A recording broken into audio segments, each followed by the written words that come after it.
All right. Let's go in three, two, one. Hello, everyone. Thanks for joining us on this Weather Extra. I am Jeff Morrow here with the WAFB First Alert Storm Team. We are talking about drought conditions actually in our local forecast for today. We're going to be dealing with the potential for some of this drought as we make our way through the upcoming months because we're starting to trend into drier months overall. The fall months here in South Louisiana typically are drier than most. So this map looks at percentage of normal rainfall so far this month. So we're looking for the month of September. Basically what you see here around southeast Louisiana and southwestern Mississippi is anywhere from 25 to 75% below normal in terms of amount of rainfall that we've seen so far for this month. So we're in a deficit for rainfall for this month. Now we were dealing with a surplus for the year leading into this month, so that was the good news.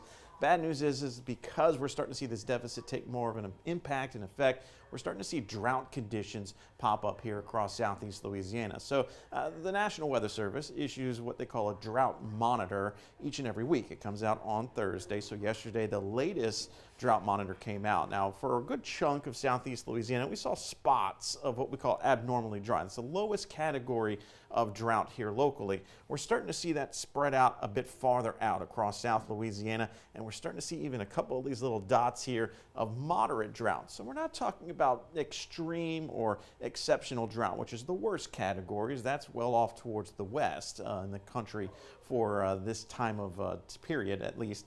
So for us, it's just kind of building drought that we're monitoring. Unfortunately, again, as I mentioned, we're kind of moving into drier months overall, so that could compound some issues. So the Louisiana Department of Agriculture and Forestry, they have their own fire danger level. And so anytime we talk about drought, we talk about drying conditions. So the ground and the brushes and things like that, they start to dry out and can catch fire and cause fire spread. So because of that, they have this fire danger level being issued by forestry departments. And you can see highlighted here in Metro Baton Rouge and some of our surrounding parishes, we're under a very high fire level danger risk here locally. Now outside of that, the yellow shaded color is a high risk level of fire danger. So across our entire kind of area here, we're dealing with at least a high or very high fire danger level. So that's one impact that drought can have on us, is that it can cause fire spread to be a concern. So once we get this kind of map situated, then the local parishes and even the fire marshal can then dictate some possible resolutions to help out, and that would be burn bans. And anytime we see burn bans being issued, that means that controlled burns, things like burning debris piles, things like that, are not allowed in your parishes. And so we have a couple of parishes that have already elected to do that, including St. Helena, Tangipahoa. We've got Allen, Evangeline, and Acadia parishes over towards Lafayette.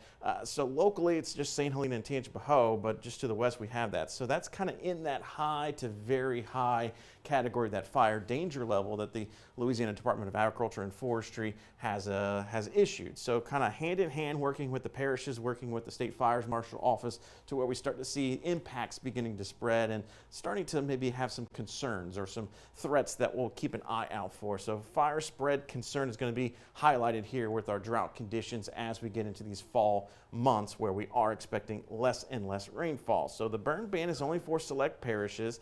Current weather conditions, though, continue that fire spread concern because, well, we just don't have a lot of rain in our forecast. So we take a look at the forecast for rain chances over the next 7 days. Very limited. At least we're sprinkling it back into our forecast.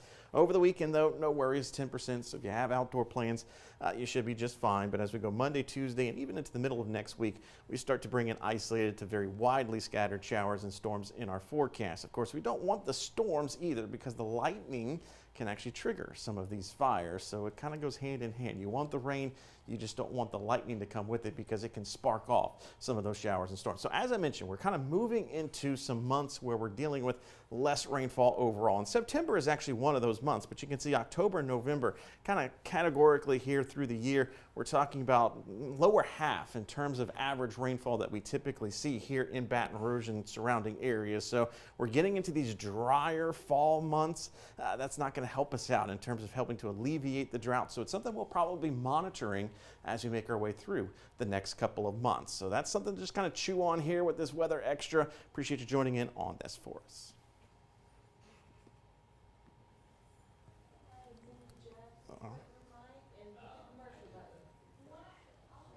All right.